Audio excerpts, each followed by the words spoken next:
यावर्षी तुम्ही गिफ्ट न देता वेगळं पाहिजे. आता कसं नाही, गिफ्ट वगैरे हा विषय फॉर्मॅलिटी असतो, तो काही फार महत्त्वाचा असतो अशातला काही भाग नाही.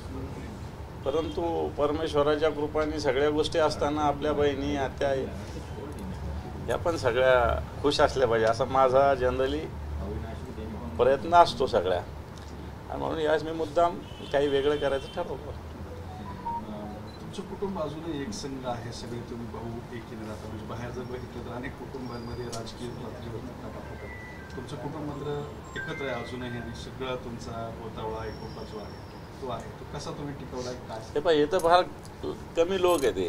काल तुम्ही कर्णपुरात यायचं असतं, 250 लोक होते आमच्या घरात, एकत्र 350 275 लोक होते काल सगळे आमच्या घरातले. त्याचे फोटो पण मी तुम्हाला पाठवतो.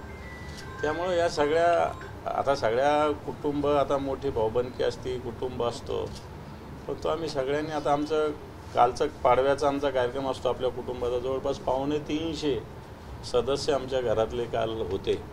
आता हे 250 लोक काही 250 एकत्र नाही राहत, 3-4 घरात राहतात, पण तो आम्ही 20-25 तरी एका घरात राहतो. त्याच्यामुळे एक कुटुंब मला असं वाटतं हे जपण्याचा, आणि कारण त्याची एक शक्ती असते, त्याची एक ताकद असते, वाटतं ती जपण्याचा प्रयत्न आम्ही सातत्यानं करतो. महाराष्ट्रातल्या लाडक्या बहिणींना काय शुभेच्छा? लाडक्या तर सगळ्याच बहिणी असतात. शुभेच्छा काही नाही, तुम्हाला एक समृद्धी मिळो, सुख मिळो, भरभराट हो, तुमची संरक्षण करण्याची शक्ती या मनगटात आई भावाने देव, एवढंच सगळ्या लाडक्या बहिणीसाठी मागेल.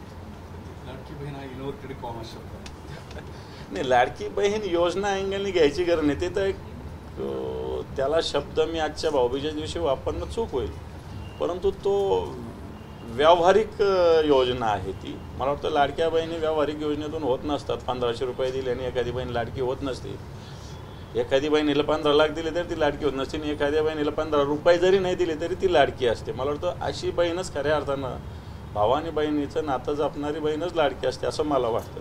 ह्या योजना वगैरे या अर्थाने जी काही लाडकी बहीण आहे हे मला असं वाटतं नुसतं बोलाची कडेन बोलाचा भात आहे.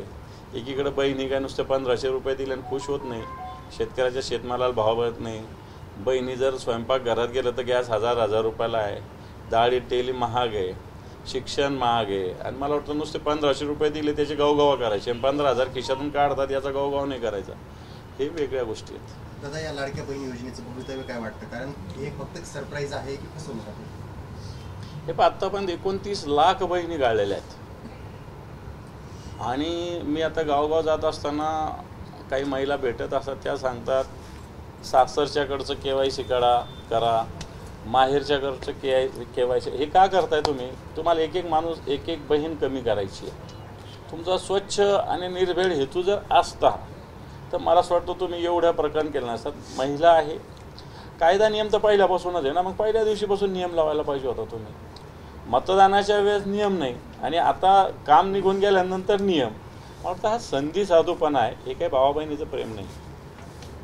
बरं, या योजनेमुळं ज्या दादांनी ही योजना आणली आहे त्या दादांच्या खिशाला कुठं फुल पडेल का ओझं होईल असं काही परिस्थिती आहे का राज्यामध्ये? अरे ह्या दादांना या 1500 रुपयाने काय होत असते? हे दादा 15,000 16,000 कोटीचे टेंडर राबवत येतात. त्यामुळे हे दादा मस्त वाले आणि 1,500 रुपये देऊन त्याच्या बळावर सत्ता आणायची आणि नंतर स्वतः या महाराष्ट्राला लुटायचं, असे या दादांचं काम चालू आहे.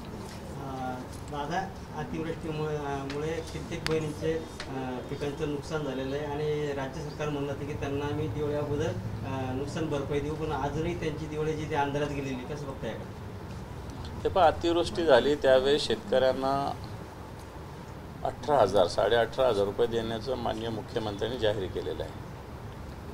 त्याच्यानंतर खडून गेलेल्या जमिनीला सुद्धा 3.5 लाख रुपये द्यायचं कबूल केलेलं आहे आणि दिवाळी गोड करू असं सांगितलं होतं. आणि 18,000 पर हेक्टरी आणि NDRFच्या निकषानुसार 2च हेक्टर आहे, परंतु आणखी NDRFच्या निकष सोडून 3 हेक्टर करण्याचा निर्णय सरकारने घेतला. पण आत्ताच्या घडीला फक्त 8,500 रुपये सगळ्यांच्याही नाही, काही जणांच्या खात्यावर आलेले. मला वाटतं शेतकऱ्यांची फसवणूक करत असताना कित्येक बहिणी शेतामध्ये काबाड कष्ट करून आपलं पोट भरतात. आपले मुलं बाळ असेल, नवरा असेल, भाऊ असेल, यांचं पालनपोषण करतात. आज या बहिणींच्या डोळ्यात अश्रू आहे, आज या बहिणी व्यथित आहे आणि मला असं वाटतं सरकार या बहिणीची सुद्धा फसवणूक करत आहे. NDRFच्या निकष डावलून नाही, ते निकष सोडून 3 हेक्टरला द्यायचं कबूल केलेले आहे आणि खडून गेलेल्या जमिनीला 3.5 लाख रुपये, 3,500 रुपयेसुद्धा खडून गेलेल्या जमिनीचे अजून आलेले नाही. निश्चित दिवाळी होऊ द्या, आम्ही याविषयी आवाज उठवणार. थँक्यू.